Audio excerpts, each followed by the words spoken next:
Now recording. So I ordered Chipotle for dinner tonight. I got a quesadilla and I got a burrito. And I got extra corn in my burrito. And the extra corn is salty as shit. I thought you And hated it's disgusting. Chipotle. No, I hate Moe's. Same thing. No, very different things. Because when you go to Chipotle, just the crushing depression of capitalism and having to work a shitty job permeates throughout. But you walk into Moe's, everyone's all chippy and cheerer. Welcome to Moe's! Forced to scream welcome to Moe's. I don't like that positivity, so I just walk right out. Okay. I had always wondered why you hated Moe's. Now I know. Because it's a positive place to work, despite the fact that they probably are making like $8 an hour. I am grumpy Dungeon Master Christopher. I do not like to be greeted wherever I go. And I am the less grumpy Dungeon Master Jay, although since you weren't here last week, I was grumpy as hell. I went full old man yells at clouds the entire podcast. And you know what? It spiked up on YouTube. We have like triple the amount of views on YouTube as we normally would get. Oh, all right. Big business here. We're getting like, I don't know, 100 people or something. Just go with it. I don't know if it's even close to that high. It's probably so whatever you did. It's probably like 9 people. So I actually had I was just the LARP weekend, and I was just too beat.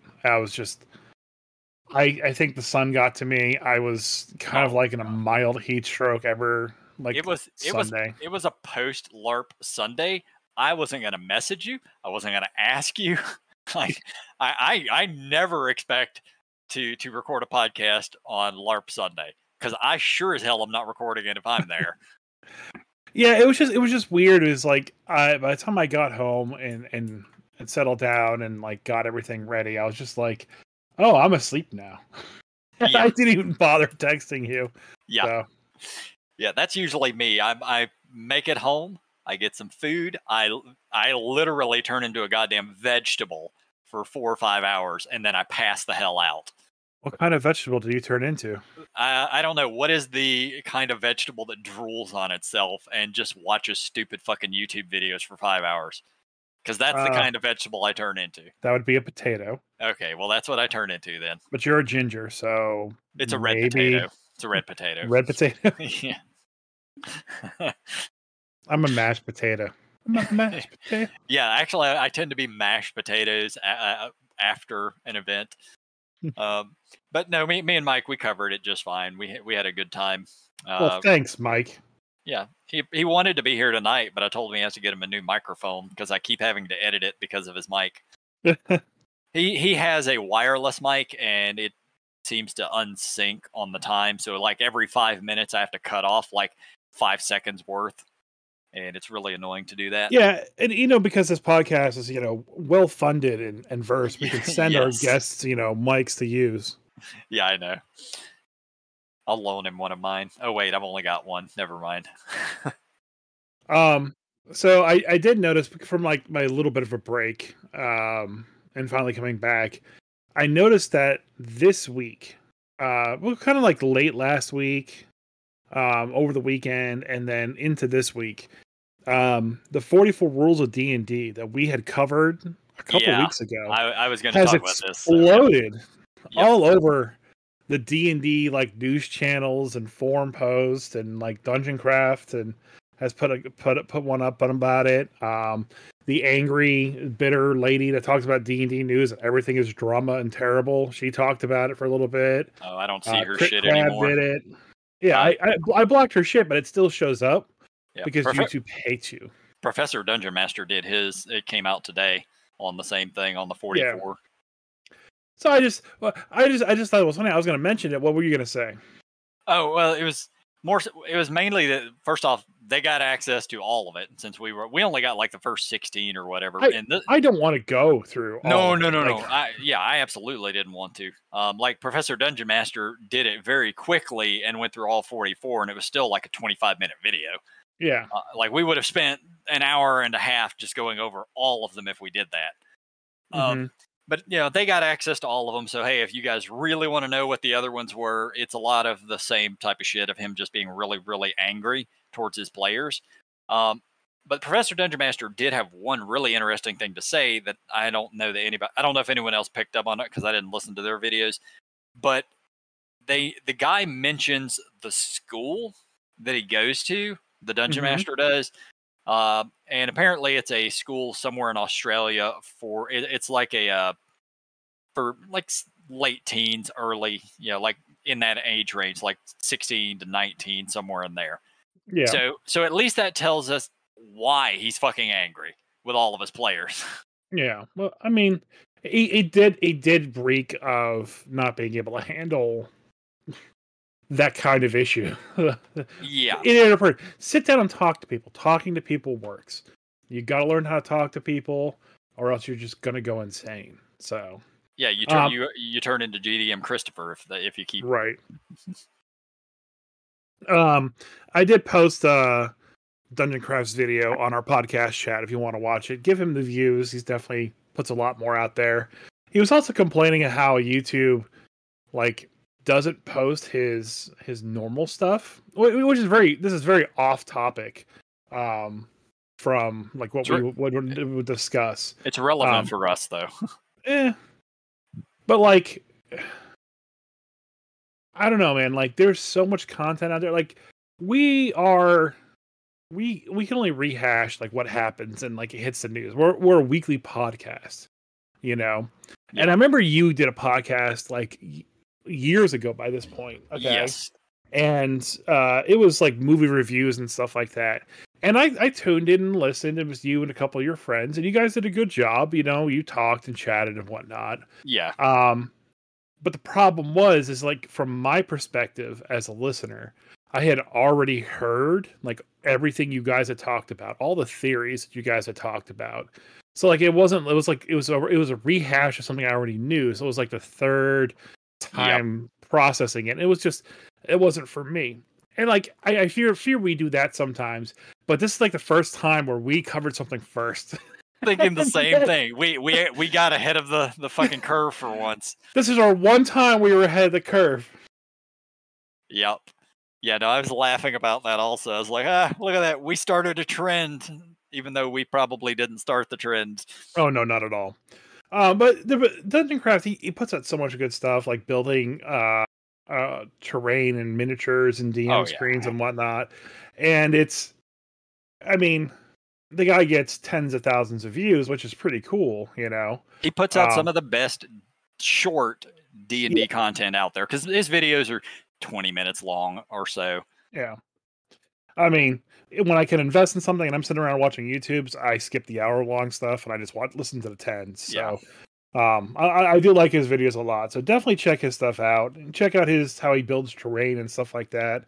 Those videos definitely are doing. He did a couple videos about painting miniatures and whatnot, and that's my segue to the new thing that we're going to discuss on my stack of things that I got from Synergy, my local gaming store here in Charleston, South Carolina. Yep. Here it goes. So in the stack of books that I got, some things weren't all books. Okay. And I got a set. I think a set, maybe. I got a bunch of Ral Partha miniatures. Yep. I think they're all from 1983. And two of them look like they mounted something. So let me just go over the minis that I got. Okay. I got what looks to be a small kind of humanoid man, a wolf. Okay. What looks to be a small elf of some kind. I don't know. It's got leaves and a helmet on. It's an elf. It is an elf. Okay. Well, it looks if it's got leaves and helmet on, leaves and that's an elf. I don't know if it is or isn't, but it's an elf. All right, and then there's a kind of either a goblin or maybe a small troll. These things are really tiny. My miniature, D&D miniatures are inch and a half. Pretty wide bases, and these things are a quarter of that size. Yeah, these are the old ones. I don't remember the millimeter. Yeah. I don't remember what millimeter Warhammer's at currently, but Warhammer used to be smaller, and D&D was even smaller. Yeah. And then there's like two like miniatures that look like they could ride the wolf, maybe. Yeah. Because they all came to me as like in a baggie and in this stack of books that I got. So I think maybe those guys are supposed to ride the wolf. We had a Ral Partha website that we found at one point in time that had a lot of stuff listed, and I kind of looked at it and tried to find exactly, what these were a set of, so I could get a better picture, but I couldn't find it. But if I do find it, I'll put it in our podcast chat. But I now actually own Ral Partha miniatures, and I don't know what to do with them. I didn't know that you ever wanted to own Ral Partha miniatures. It's not something that I would have sought. Like if I ever went to like a trade fair and saw like, oh, Ral Partha miniatures, I would pick them up. Okay. I would pick up miniatures whenever I can. I sold a very large lot of them a couple months ago. Because you know what I do. Like I had a stack of these things that have been sitting on for a long time, and I'm like, I'm never going to do anything with them. I don't collect miniatures. Let's just list them up on eBay and move them on out. Yeah, and I even like let the store owner know before when he gave me this. I was like, these things in a set can go for like 100 if you have the box and everything. Are you sure? And he's like, yeah, let's take them. So like I kind of want to find out what these are, and actually drill down to what they were particularly to see if I couldn't find the exact. So maybe it might be potentially from a set, but a lot of Ral Partha miniatures were sold in blister packs. Okay. So like that, you just you had the little cardboard backing with the plastic on the front, and they'd hang them on a peg, and that's how the vast majority of them were. Okay, well, if I do figure them out, like they kind of look like they go together, Yeah, so and they might. I was thinking maybe it was like one of like the cool box set things, because I know we were looking at those a long time ago. Send me a better picture of all of them, and then That's the best picture I can get, man. No, I don't mean much higher resolution. I mean, I just need to see a better image of the two guys who are laying down in the wolf, because I don't even see. Okay, there it is. I missed the wolf. Never mind. But yeah, the two guys laying down. If I can get like a top-down image of that would be helpful. I gave a top-down image. It's just terrible. Yeah, okay, fair enough. It is terrible. I'll see if I can do any research on them. I've looked up a lot of Ral Partha stuff before, so yeah. But I now actually own Ral Partha miniatures. They're gonna sit here in the baggie because I'm not gonna try to paint them. I can't paint normal scale stuff. By like 40 millimeter, whatever it is now. Yep. Like I am not gonna get a magnifying glass out with like a microphone point. Yeah, because I want to say these guys were like 20 millimeter or 22 millimeter. Like they're very small by comparison to most minis these days. Yeah. But I really did enjoy that. The other thing I wanted to just talk about, just going through my stack of stuff, is one of the books I got, and I haven't really had a chance to go through this. I've kind of thumbed through it a little bit, but it's not D&D related. Can you guess the old school RPG that this is? Maybe. Get one guess. What is? I mean, it's a popular one. It's one of the big ones. Okay, so one of the big old tabletop RPGs. Yes. I mean, there's a good number of them. There's You get one guess. What time period? This book was released in 1992. Okay. Well, see, that's a different time period than what I was thinking. 1992. The second edition. Yeah, let's shoot for Shadowrun. You got it right. Shadowrun. Yep. Like the Shadowrun core rulebook or whatever. Yeah. Well, welcome to the slums, chummer. What I really like about this book is, again, going through all the old stuff that we've kind of been doing en masse. It's just the amount of like specific detail that they get per page. Oh yeah. You know, this is kind of like around where it started getting too big. You know, but like vehicles and combat, you know, that's just what I opened up to. It's a, you know, page and a half, but reading through it, it makes sense what it is. You can follow along specifically what it is, and you know, I guess the DM can make up what any other discrepancies that kind of go from there. Yep. Whereas nowadays we would have to like need charts and graphs and like 17 pages to discuss something. I love Shadowrun, but first edition, second edition, I don't know about later editions, but they have a lot of rules for a lot of things. Yeah. Like magic like said, is its whole thing, driving cars and everything like that. Yeah. Yeah, there's a lot of rules, but what I said is like, you know, it's all there on the page, you know? Yeah, but the rules may be on the page, but there are so many I won't say variable rules, but just different rules for everything. Combat is different. Then you've got when you're inside the Matrix, whatever the fuck they called it, I don't even remember. When you're hacking, basically, there's an entire system for that. Then there's vehicle combat. There's entire systems for that because you could play a class that could basically mentally control vehicles.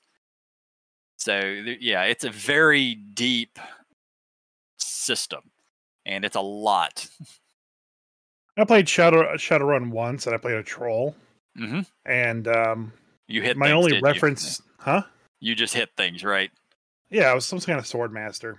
Oh, okay. Street samurai, probably. Yeah. And I didn't know anything about the system or anything like that. Like I said, it was just kind of like, oh, here's the builder, here's your class, this is what you're gonna play. I'm like, all right, cool, whatever.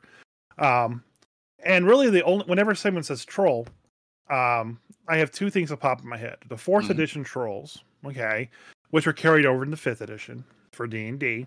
Okay. And World of Warcraft, the skinny, lanky trolls. Not even the cool forest trolls that I would like. The skinny, lanky trolls are those are earlier D&D edition trolls, 1st, 2nd edition, probably 3rd edition. Yeah. But mind you, they look nothing like the World of Warcraft skinny, lanky trolls. And so when I'm looking at the troll for Shadowrun, I'm like, yep, dude, that's like a ogre and a bugbear had a baby. Yeah, it's like just a beef stick. It's like 7 feet tall and 6 feet wide. Yeah. So when I was envisioning playing the Street Samurai troll, I was picturing the World of Warcraft guy kind of like spinning around with his giant samurai sword and hacking people to pieces and doing the capoeira dance and shit. And now looking at this is like, oh no, that sword was pretty much just a baseball club in his hands. Yeah. You know, my kind of guy. Yeah, he was using a no dachi one-handed. I do love the art style. It's very simplistic. Maybe I'll take a couple pictures and throw them up on the Discord as well. But just like how everything gets mashed together. Like the Elven Decker looks like the Goblin King from Labyrinth. All right. Yeah, it kind of does look like David Bowie. And then you got like a gang member who's straight out of Warriors. And then you got a mercenary who's like straight out of Commando. You got the rigger who's straight out of Tank Girl. Yep. The shaman is just the ultimate warrior. So like, and the sad part is I know that book so well that every piece of art you just named, it's in my head. Like I'm like, yeah, okay, I recognize all that. The detective is like if Columbo went bald and started smoking heavily. Yeah. Yeah, well, actually, God, what was the not Henry Borgnine, not I can't remember the old ass detective, like Humphrey Bogart is kind of what they seem to be going for with that look. Yeah, and what I also found weird too is that they called monsters critters. I didn't know that. Oh yeah, I hadn't thought about that, but yeah, they do. Like I have a problem with like all the Final Fantasies, like all the newest Final Fantasies, and they have a human race, and like, oh, we gotta be cool and edgy. We gotta rename the humans to something else. We'll call them the Qualnoths. And like, how do you pronounce that? Qualnoths? What? Like, just call them humans. Just call them humans. call me. I know, like, I was just complaining about trolls and like them not looking the same, but troll is a word I know, and I can associate troll with your system.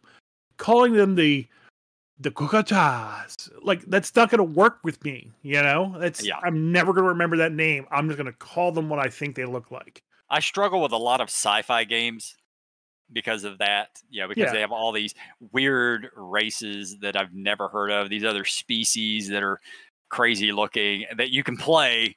Yeah. And I'm like, I'm never going to remember the name of this damn thing. I'm never going to. Star Trek got away with it because it was so popular.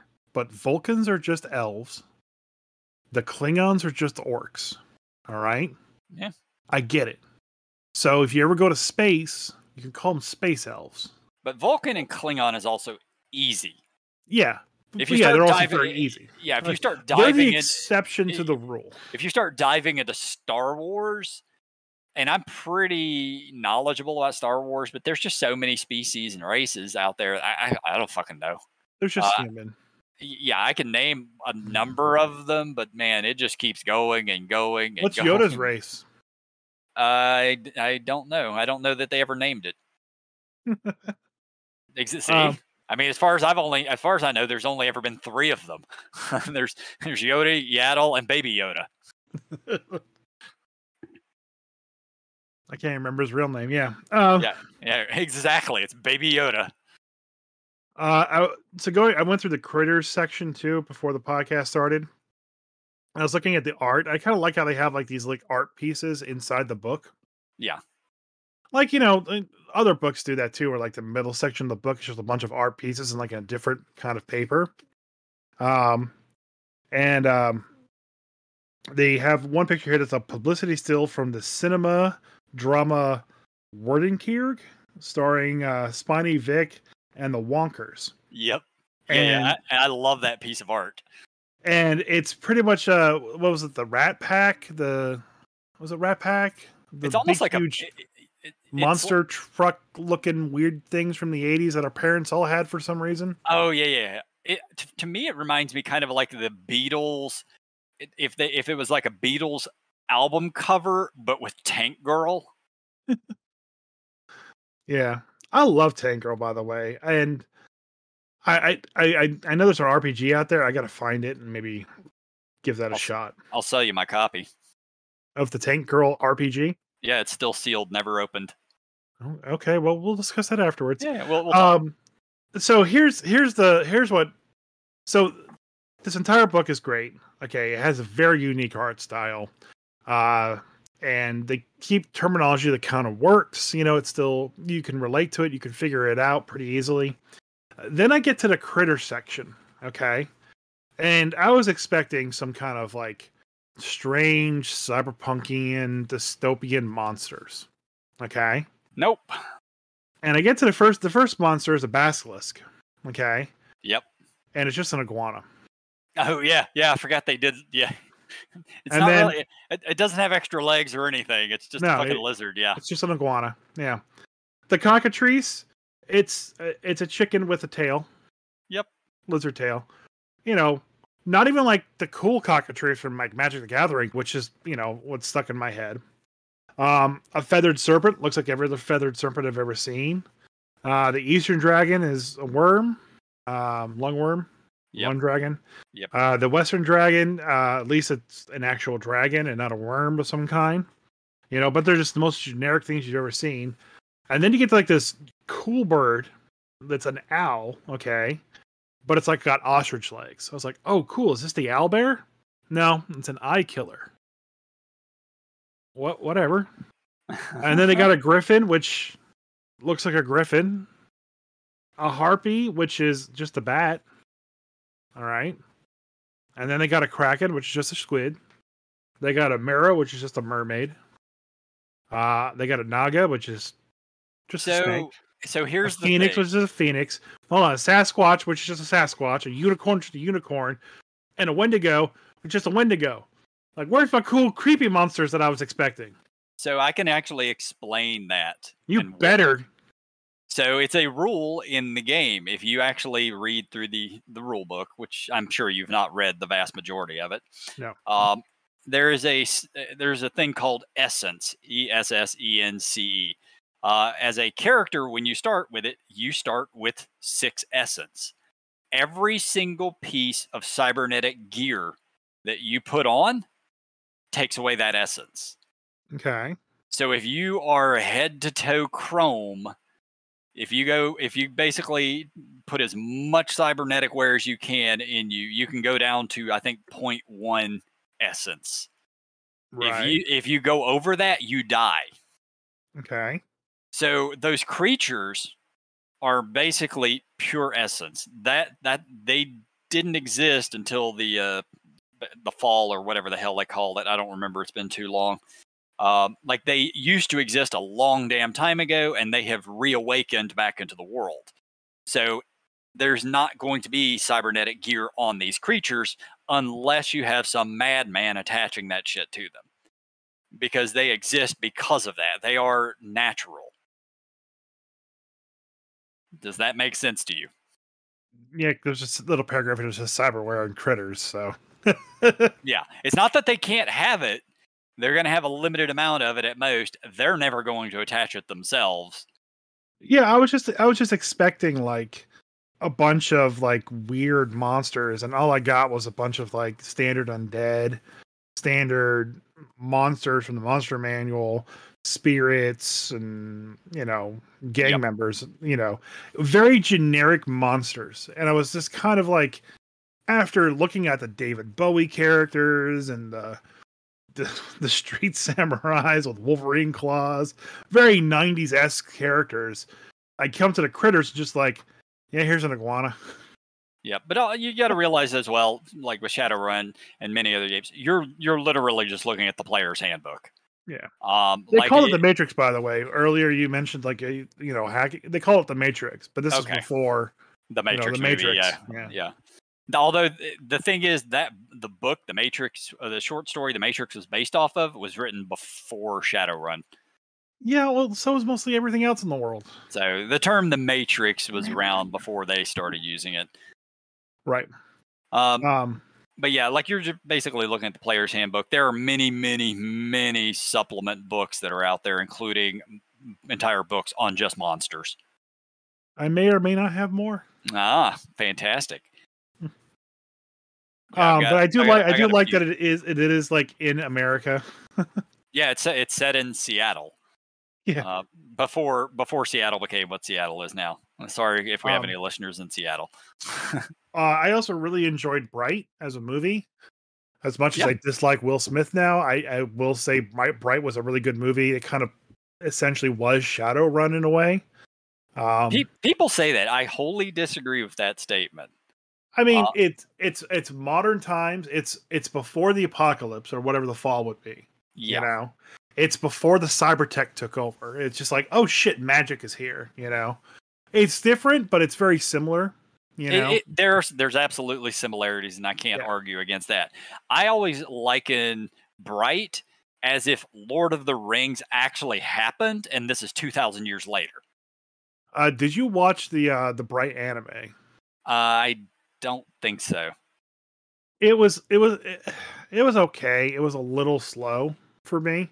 Mm-hmm. But it still kind of worked in that, like, here's a bunch of like weird creatures like orcs and shit in just walking around doing things and not, kind of caring that they exist in that time, Yeah. So, I mean, it was all good. If you like Tank Girl, you'll like this. I want to play Tank Girl though. Like I said, we'll talk. I haven't ever played it. Haven't ever read it because it's sealed. I figure the first rule in the Tank Girl book is, all right, set your players down for session 0. Take the book and bash them over the head with it. Yeah, I can assure you there is no mention of session 0 in that book. In your first session, bash the players in the head with the book. Yeah, that's more likely, because session 0 was not a thing until the last few years. I don't know exactly what year that shit started, but I had never heard of it until probably 2019 or 2020. Because I'm old, Yeah, for me, Session Zero was like, hey, you want to play D&D? All right, this is how you make a character. Yeah. Yeah, that's my Session Zeros. So I had a Session Zero 2 days ago. I forgot we're on Monday now. So I actually got to run a role-playing game on Saturday that I've never run before. And me and Mike talked about it some last week, but I don't think I've ever talked to you about it. Are you familiar with Valiant Comics? Somewhat. You've at least seen the covers and you know the company at least. I think so, yeah. Yeah, so like in 2016, they released a role-playing game called Valiant Universe RPG. And it was made by Catalyst Games, they've been around for a while, actually. And the RPG didn't do anything. They've released a total of 2 books of it. Now, I'm pretty sure it's just, dead and gone forever. But I happened to have a copy of the book, and I had been reading through it. I'd been looking for a very simple game to run that wouldn't require a lot of effort to put a session together. So if we have a DM who calls in sick or miss a couple players and we just want to play something, this is a game that is so easy that I can say, okay, we've got 4 people. I'm just going to make this shit up and we're going to have a good time. But it's just superheroes, basically. Superhero games, stories, very easy to write, very easy to run. And the system, the rules for the game are literally like 9 pages. It's a lot of it's improv with just a few dice rolls that are really straightforward and easy to make. So anyway, I got to run a game this weekend.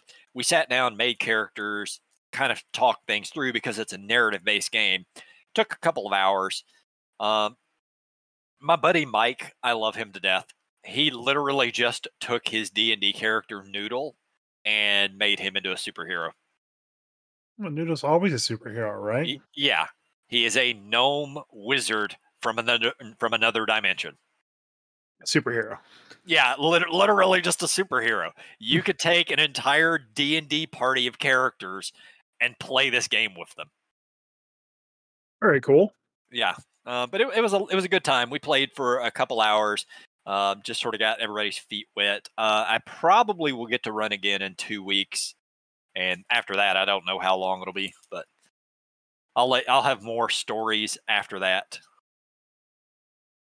You got to make an omnibus of just like all the adventures of Noodle. And I've actually was thinking today that I want to start drawing like a web comic of Noodle. Yeah, that's popular. People love the shit out of web comics. I don't expect anyone to read it. I don't really care. If I do something like that, it's for my entertainment, not for the rest of the world. I think web comics are kind of in a downtrend. Oh, are they? Yeah. I don't know. It's not the early 2000s anymore. If you're not on TikTok, you don't exist. Well, you can make a TikTok of Noodle. Sure. Well, okay. What I would do is I would do a webcomic and then post it on TikTok. That would work. Yep. It just has to be on TikTok. It doesn't matter how it gets there. Yeah. Or Instagram or other places. Yeah, well, nobody's on Instagram. They're all on TikTok until it gets banned here in a couple of months. One can only hope. I mean, well, that's a whole conversation for another place, not for a RPG podcast. But anyway, that was what I did over Saturday. Did you get to run anything this weekend? No, my players got COVID. Oh. But that's no fun.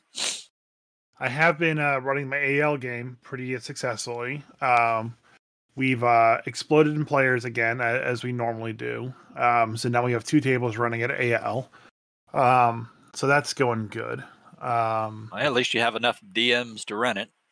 Yeah, I kind of just shoved one of our younger players into the group of the other people because they were also very young people. So I was like, all right, you guys age or within 5 years, you go over there. Perfect. So now I have the adult table and the teen table, essentially. Okay. I mean, honestly, that makes sense. You'll probably have better games that way. I say probably. Yeah. But so one of my players, she is playing a high elf barbarian. All right. Yep. And we've talked about her, I think, a few times on the podcast, and I kind of want to update the things that she has done since I last talked about her. I think the last time I talked about her was mentioning how the party basically was gonna TPK, but for some reason her barbarian refused to die and just got angrier and murdered everyone else in the room. went full Hulk. Went full Hulk and was just like, okay, I'm just chasing him down. All right, I'm killing him. All right, now I'm killing him. Now I'm killing him. And like 9 guys. You know? It was quite the spectacle. Since then, they were like in a museum. And they stole some things, got beat up, had to put things back. Barbarian was the one stealing things and breaking things. And essentially there's a statue that they had to basically put a specific emerald in to unlock a door. All right. Yep. And this player figured it out immediately. I was like, okay, cool. So her solution, as a good barbarian is smash the emerald floor, find a chunk that's about the same size, and jam it into the monster. Yeah, that'll work, I'm sure. I always leave it up to the die, you know.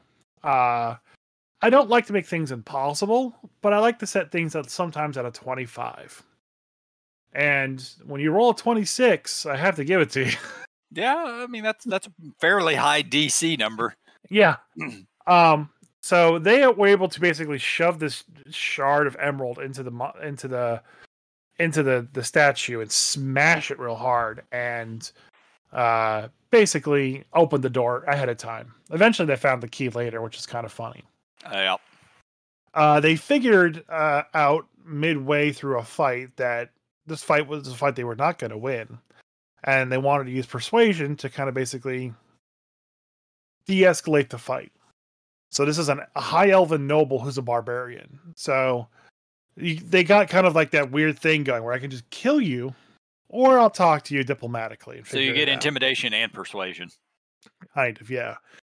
And with my AL games, I roll pretty much out in the open. And whenever there's like a contested persuasion check, I like to basically roll the dice at the person. Or like at their dice. Roll at them, not throw at them. But man, they were making all the persuasion checks, and my guy was just tanking them, you know. The life of a DM where you fail all the rolls. So they were able to de-escalate the situation. But the coup de grace of the situation, and I use that word specifically, was they were fighting the big bad for this like dungeon, which was a Fomorian mage. Okay. So take a Fomorian, give it a spell column, and you're fucked, essentially. All right. My players, when they first played through this on stream, killed the fucking guy. Just obliterated him. Okay. This time it was the opposite. One good cone of cold, and that party was down. So the player, again, being this elven noble, was like, how about we talk about this diplomatically after you just killed half my party? And I was like, I gotta talk to you. Go ahead and give me a persuasion check. They will again roll like a 20 or a 19, and I roll like a 2. All right. Yeah. So the person's like, all right, I'm listening. It's like, do you want this thing that is this magical ritual actually to happen? Or don't you? And the guy, that's all he's there for, is to make sure this ritual happens. He's like, hell yeah, I do. He's like, but you're going to have to sacrifice 2 of your party members that I knocked down there and pushed out of the room in order to get this thing to actually work. And she was like, unhesitantly went, okay. Yep, I saw that coming. Killed her husband? IRL. Her husband, she didn't kill her husband IRL. Her husband's character. Yeah. Her husband's character. Yeah, her real husband's character. Was, okay, that's the main sacrifice there. And then one of the other players was like, yeah, and him too. Sacrifice him as well. And here's the 4 I brought with me to sacrifice. Oh my god. So it was just like, they could have, like, I gave them the chance to regroup rest up, and try it again. Because they tried basically the Good Morning Vietnam route, which is something they've established at the table, where they kick in a door, scream Good Morning Vietnam, and then just try to kill everybody, which hasn't worked yet. They've basically TPK'd every single time they've tried that. So they tried that here. We're gonna TPK. I beat up 2 of them, pushed them out of the room. The guy sat back down. He doesn't have any time to deal with these people. So when the diplomacy happened, it was just weird that it happened, and weird that I failed again. And I'm glad it was successful. They got them like max level weapons, so when they actually get a chance to make the weapon, they're gonna have like a +3 Vorpal sword of some kind. That's ridiculous, right? I mean, they sacrificed 6 people to the thing. You know, it was meant for 3. Somehow they got 6. Oof. So. That was when we're putting the superhero game together. Since Mike is playing a wizard, that was the one thing he asked about. I said, oh, you should have magic items. You're a wizard. And he's like, I want a Vorpal sword. No. Nope. That's the one thing I'm not giving you. No Vorpal swords. Well, the Vorpal sword is a very iconic weapon, and I don't think the Vorpal sword should be in a game unless you have a very specific monster you're going to fight. Yeah. Because then it doesn't make any sense. Then you just have a powerful sword. But when you're going to fight a Jabberwocky, you fucking need a Vorpal sword. That's just kind of how it goes. Yep. So, now, if in that superhero game at any point they fight a Jabberwocky, they'll probably find a Vorpal sword along the way. It's a superhero game. I can literally do anything I want. It's wonderful. Yeah. So they're currently fighting their way through the forge to basically make the Vorpal sword. And one of the monsters that I used was Undead Korid. And I kind of figured out, it'd be really cool for them to have to harvest some of the Korid hair to, make the sword, you know? So half the party was like, all right, we got to beat this Korid down, but not kill it. And, harvest some of its hair. I do have a player at my table who unfortunately doesn't ever pay attention. So when they were beating down that last Korid, it had 2 hit points left. And they decided to hit it with psychic damage and killed it outright. So, yeah. Failed that one. Yeah. I'm just basically going to have to revert back to how I originally wrote the scenario out and have it be so they have to kind of do a little bit of a puzzle to make the sword, which was it was always going to be an option, but I just thought the Korid thing would have been cool to do. Yeah. Plus, how often do you get to use a Korid? Not often. I have actually never used one in all of my years of running D&D. I don't know why. There's a lot of monsters I haven't ever used. There's certain ones I like. I tend to like goblinoids a lot, but weird ones like Korids. I don't use a lot of Fae in general. There's just use goblins. I said goblinoids, but not Fae. I don't really touch very often. It's not my bag as it is. Goblinoids. Yeah, goblinoids I use a lot of. I like Fae now. Oh, the fuck they are. Get out of here with that bullshit. I do have a problem with that. I do have a problem with 5e saying, oh yeah, goblinoids are Fae. Yeah. No, they're fucking not. No. Fuck right off with that. There's 1,000 other things that exist in the Feywild before you ever even think of a goblin showing up. You know? I think I remember you telling me a while back that they were when that released and they were making hobgoblins Fae. I'm like, no, get out of here. We're not doing that. Yeah. They can do whatever the hell they want, but never in my game. It's the great thing of being the DM. I can just say no. So I want to play an Owlin? No, they don't exist. No, it's not a thing. It's not real. You're not playing a They're fucking not real. bunny. They're not real like elves. Yeah, you're not playing a bunny rabbit. No, it's only dwarves, elves, gnomes, and halflings, or humans, damn it. Going old school. I wonder who came up with the term elf for the first time. Probably some strange dude tripping off a mushroom he ate. Oh, probably the term elf has been around for well over 1,000 years. Yeah, and surprisingly, in case you're young and you're reading this, J.R.R. Tolkien did not make up elves and orcs. Yeah, or dwarves. Or dwarves. Or magic. Or he just kind of stole it all from everything that he read before. Yep. Hey, guess what? Guess what? Dark elves, they've been around a real long time. The Vikings talked about them, so that's a very different dark elf, though. No, the description is basically the same. The description's basically the same, but a Nordish dark elf versus like a drow, they're entirely different to me.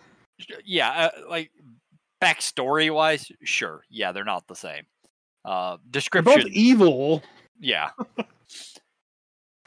But anyway, speaking of old shit, I saw somebody posted in our favorite Facebook group the other day about paladins and how people need to get over themselves with this idea that paladins have to be good guys all the time, and that they have to, follow that tenet. And it sort of irked me when I read that, because I understand with 5e, you have an oath. I think it was 4e was the same way, from my understanding. You don't necessarily swear fealty to anything, but you have an oath, and it doesn't matter if that oath is, if your oath is to go out and murder innocents, or drain the lakes of fish, like whatever the hell that oath is, that's what you're doing. Doesn't matter if it's good or bad.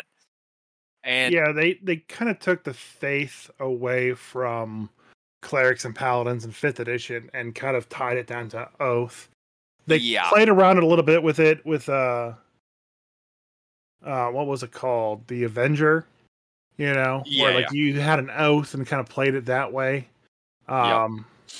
But yeah, I mean, like, I'm an old player. Paladins, when they first came out, they were first introduced in, God, I think it was 1975 or something like that, in a supplement or whatever, in 1st edition D&D.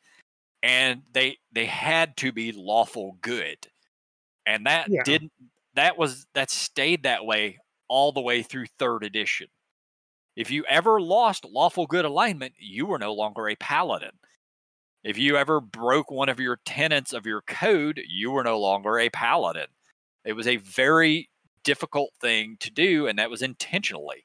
Here's just looking on the Wikipedia: a paladin may never willfully commit an evil act. You cannot associate with any character who persistently commits acts which would cause you to fall, notably evil creatures. You must remain truthful and forthright at all times. You must give fair warning and due quarter to enemies. Stealth, subterfuge, attack from the rear, missile weapons, poisons, those are weapons of last resort. Like, the idea of the paladin as a class was based off of King Arthur, the Knights of the Round Table, Charlemagne. Like, you are supposed to be that upstanding good guy. Yeah. And at 4th edition and 5th edition, they pretty much have killed that. Well, it's not that they definitely did kill it. And I think part of it was to kind of like, because they were slowly moving away from the alignment system, and they're pretty much gone from it now, Yeah. Oh, yeah. It's still there, but it's not used in anything. I don't mind how paladins are handled in 5th. I like that they still have an oath. I wish the tenets of the oath was more concrete. Right now, it's very kind of vague. Like, in my alien game, I had a paladin that was an oath of glory. Yeah. So I asked, was like, do you think your paladin for oath of glory would basically just, prison shank, this goblin for his magic axe? Is that really a glorious battle? I remember that story, and the answer should have been no. He wouldn't have. Right. So, like, and that kind of gets down to the issue. And like, we've experienced this before with our LARP at Shadowrun with the knights, and the knight code. Yep. Everyone gets down to the nitty gritty. It's like, I wasn't telling a lie technically, and blah blah blah blah. And like, I do not ever want to be a part of any of those conversations. If that's the game you want to play, that's not the game I want to be involved in. And I understand some people like that. Some people like the politicking that comes along with that kind of class. And I don't mind, like I said, I don't mind the oaths in 5th edition. I don't mind that, there are kind of like good ones and lukewarm ones and evil ones, because evil paladins makes perfect sense. They've had evil paladins since 1st edition, I believe. Definitely since 2nd edition, they were called anti-paladins. Like that's all it was. You had to be, I think, chaotic evil, or it might have been lawful evil, but lawful evil makes more sense. It does. I don't remember for sure what it was in the book, but lawful evil makes more sense. Like even my character that I play is lawful neutral, and I have my own personal code that I play. I mean, that's very close to a paladin, Yep. I'm just the neutral kind, so I can kind of like make it up as I go along. So haha, fuck you. And like even in Warcraft 2, where you had the knights, which became paladins, and you had like Arthas and Uther from Warcraft 3, and they're very famous characters. And, paladins were very specific. They all had giant 2-handed mauls. They were very good against undead. They could heal their allies. They could protect themselves with holy magic. And they could bring down divine wrath. That's a cool archetype. That works really well. And the anti-paladin was called a Death Knight. And originally in Warcraft, it was they had to take a dead knight. Okay, in the case of dead paladin, before they were called paladins. Yep. You get a dead paladin, and then Gul'dan would basically take the soul of an orc and shove it into the corpse. Ah. And then he would raise that up, and that would be a Death Knight. And that's where Ner'zhul came from, where when he lost his fight, he basically became one of the first Death Knights. So you had this humanoid undead monstrosity that could basically throw death coils and stuff and pull, and just drain life from people. The opposite of what the paladin, the knight, did. Right. Yeah. And just put a hurting on folks. And that was really cool. I really liked it. And then, of course, Death Knights from Warcraft 2 eventually kind of gave way to Death Knights as they are now in World of Warcraft, where they're got their own kind of like unholy frost and blood archetypes to kind of play with. But unholy Death Knights are as close to the original Death Knights from Warcraft 2 that you can kind of get. Yeah. The anti-paladin and a Death Knight in D&D are definitely different, because an anti-paladin is probably alive. They're just a reverse of the paladin, whereas the Death Knight is an undead. You got Lord Soth, which everybody kind of knows from Ravenloft and Dragonlance. Yeah. I mean, like you always can have that counter opposite to something, So like if you're ever creating a monster, you can always have that counter monster to it, like that's a better version. You got Gizmo and Gremlings, that works well too, Yeah. You goblins and orcs were kind of like almost the inverse. So you had this big, strong, brutish monster and a small, conniving, evil monster. You got kobolds that are dogs. You got kobolds that are lizards. No, they're all dogs. Funny, you should talk about that. No, hey, you brought it up, not me. So I watched a video recently called "The Issue with Kobolds." Yeah. All right. And it's everything that I love about the kobold problem. So essentially, kobolds right now in D&D are little lizards, right? Yeah. Okay. And in Japan, they're little dogs. All right. Yep. And I remember kobolds from like 1st edition were like kind of like dog-like lizards. All right. Yeah. But this video, and I put it in our podcast chat, definitely watch it. The guy did a breakdown and found out where that deviation in the timeline occurred. Okay. So essentially, we view kobolds as small lizard people because of Dungeons and Dragons. It just permeated our mythos, and that's just what kobolds are now. Okay? To some people, except for me. Right. Okay, there are some exceptions, and you're a big exception, Jay. I know. But with kobolds as dogs in Japan, essentially the guy believes that it was because D&D wasn't very popular over there. but Wizardry, the game, was. Now, Wizardry over here in the States has like 6 releases. Wizardry in Japan has like 50 releases. They have so many more Wizardry games. And in the Wizardry games, kobolds are small dog people. As they were written by Gary Gygax. And that permeated their kind of mythos. So in Japan, kobolds are dog men, and kobolds over here are little lizard men. And I thought it was really cool. And he actually went back further to like the original, like first time kobold was used as a term in old nursery rhymes and whatnot. And it actually fit better with gremling than it does kobold. Yeah, I can believe that. The thing is, I don't know exactly when that transition from dog-like people to lizard people happened. In first edition, when the kobolds came out, they were dog-like creatures, small, who served dragons. They were all followers of Tiamat. And right. When you look at the picture, though, okay, and I'll put the picture in our podcast chat too. The original first picture, their face is a dog, but the rest of their body is scaly. Yeah. Okay. Well, they're wearing scale armor. Right, but I'm saying the rest of their body is scaly. From just the picture alone, their head is scaly. It doesn't matter if they're wearing scale armor or not. Okay. I mean, I don't. It's kind of hard to tell. Right, but you see that, okay, and you can immediately go, "Oh yeah, that's a lizard." Like I get it. I get when people look at that and go, "Yeah, it's a lizard. It's got a dog nose, but it's a lizard." Yeah. But they didn't change that in first edition. There were many, many other pieces of art between first and second that came out with them looking like actual dog people. Right. I'm saying that that's the first one though. So when you Google kobold, that's the first image you see. So I can see where people look at that and go, "Oh yeah, they're dogs." I mean, and what I wrote with my L campaign, I kind of brought them back to this dog-like appearance. Mm-hmm. I just picture that since kobolds, like everything else, time evolves. They just got more and more and more dragon-like over time because they're just around dragons all the time and they're big mythical monsters. I'm pretty sure the forced evolutionary power gets pushed down on them from just a dragon's essence. If you want to explain it through lore terms, why they transitioned, sure, that makes perfect sense.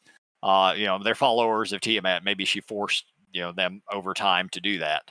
Like your DNA has 2% dog in it. We're gonna get rid of that. Yeah. And even if you like, I'm looking at a piece of second edition artwork that's done by Tony DiTerlizzi, and maybe it's a lizard, maybe it's a dog. Like it's kind of hard to tell. So and I could see why they eventually went like, all right, we got to decide here: are they lizards or not? And then someone went like, they're lizards, and that's what happened. But if you follow Wizardry, you look at how the Wizardry games evolved and how the kobolds looked over there, they just became more and more and more dog-like as the years went by. Yep. So that's why everyone was like, this anime delicious in a dungeon. Why is the kobold a dog? That's why. Yeah. I love the Wizardry games. I haven't played very many of them, but I used to play it on the Nintendo's entertainment system. Actually, they released one on there when I was a kid, and I used to play it all the damn time. And those games are brutal. They are like a first edition D&D game. Your characters die a lot. Yeah. But they actually re-released the very first Wizardry on Steam recently.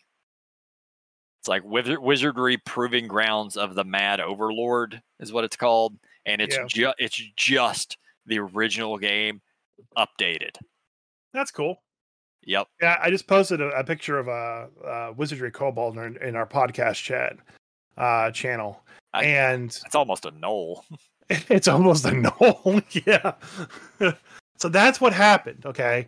So really, the gnolls in Avernus are actually the kobolds, but Tiamat was like, "No, I don't like that.